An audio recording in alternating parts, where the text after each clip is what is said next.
Thank you, Laska Hirlach, and Minister, you're very welcome. It's nice to see you again in the Chamber. Today, my commencement matter is the ask that the Reasonable Accommodation Fund would be extended to the public sector, and also to give also to consider, due to our extensive obligations under the United Nations Convention of the Rights of People with Disabilities, that this scheme would be changed to a person-centred rather than employer-centred. Currently, there are schemes for private sector employees that employers can apply for under the Reasonable Accommodation Fund, which helps employers and employees with a disability to take appropriate measures to help a person with a disability to access, improve or retain their employment by providing the following grants: workplace equipment adaptation grant, job interview interpreter grant, personal reader grant, employee retention grant. However, public sector employers and employees cannot get this grant. Public sector employers include government departments, state agency, the HSE and local authorities. Public sector employees must facilitate staff with disability by making assistive technology, adaptive equipment, facilities, aids and appliances available, or so they hope, but they must cover the cost themselves. This is a critical point, Minister, but as it is up to the management at each government department or a state agency to decide if they wish to expend that money within their departments because of their budgetary constraints. I want to highlight one of the many cases where a person employed in the public sector is being treated disgracefully because of these budgetary constraints and the autonomy within each public sector. These are the words of an employee of this state. I first submitted an application in 2007. Since then, I have been sent to a doctor, had the NCBI in meeting with management to show the merits of the device, reports from the NCBI and doctors recommending it. I was told to sell it to them, make a business case. What benefit is it to this organisation, as the benefit to you is immaterial? This is now 21 and we are no further on. They refuse to accept that with this technology I would be able to do my work better, do a more diverse range of work and have more confidence, and I would be able to progress in this organisation. I am now exhausted, constantly demeaned, as I have to go with my begging bowl. I am retracting inwards and I know I am not valued within this organisation because I am visually impaired. Those are really upsetting words from an employee of this public sector, because it's within the gift of their management to provide them with assistive technology, because it's within their budgetary constraints. So, Minister, if the fund was extended to the public sector, this sort of begging would not be necessary. A person with a disability, if in employment, should not be at the liberty of their employer to have a grant from the state. It should really be individual. Give them the autonomy, give them the ownership of the grant. It would mean that a person in receipt would feel more independent and have that autonomy to possibly move on from one job to the next.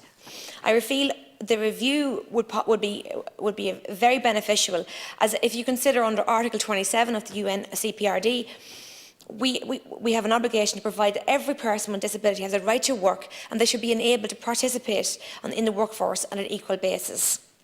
Under the Comprehensive Strategy for People with Disabilities, the Government has committed to increasing public service employment target with persons with disabilities from a minimum of 3% to a minimum of 6% by 2014. Now, we are just over a 3% target at the minute. I really think when we have approximately 15% of our population considered with a disability, Minister, to have 6% of a target is very low. But if we do extend and open up this disability grant, this Reasonable Accommodations Fund grant to an individual, to extend it to public sector, I think we're going to make a fairer society and a public sector workforce for everyone. Thank you. Minister. Minister O'Brien. Thank the Senator for her question. My department has responsibility for providing labour market services for people with a disability, assisting them with finding paid employment and preparing them for employment through training or employment programmes. Under the Reasonable Accommodation Fund, my department helps employers and employees with a disability to take appropriate measures to help a person with a disability to access, improve or retain their employment in the private sector. The fund is comprised of 4 types of grants, which you've referenced: workplace equipment or adaptation grant, job interview interpreter grant, personal reader grant and an employee retention grant. It is important to note that the funding the department makes available through the grants it administers does not impact or lessen the obligation on employers to provide reasonable accommodations. The provision of reasonable accommodations by all employers is a legally enforceable right for both job seekers and employees. The Employment Equality Acts oblige employers to take reasonable steps to accommodate the needs of both employees and job applicants with disabilities, except where to do so would impose a disproportionate burden on them. Under Section 47(1)(a) of the Disability Act 2005, a public body shall, insofar as is practicable, take all reasonable measures to promote and support the employment by it of persons with disabilities. And so this question relates to the extension to public sector workers, and as a public sector employer, the Department of Social Protection employs a dedicated Disability Liaison Officer, DLO, who provides support to staff and managers through advice, information and reasonable accommodations. In 2020, 5.75% of total staff numbers disclosed disability as part of a staff census. New staff appointments to the department are made aware of the DLO, their role and the supports available as part of an induction and information programme for new entrants. This encourages and facilitates the ability for the DLO to ensure that necessary accommodations are notified and provided as early as possible. DSP utilises the Code of Practice for Employment of People with a Disability in the Irish Civil Service to guide its induction, awareness and provision of workplace supports, training and career progression. Staff assistive supports include ergonomic assessments, Irish Sign Language interpreters, subtitling for videos circulated internally, adaptation of premises, bathrooms, doors, parking, etc. Software for individuals with visual impairments or dyslexia, adjustments to work patterns, job role adjustments and working from home provisions. Provision of specialised equipment such as cameras, magnifiers, large monitors, adjustable desks, custom chairs, headsets and telephone equipment.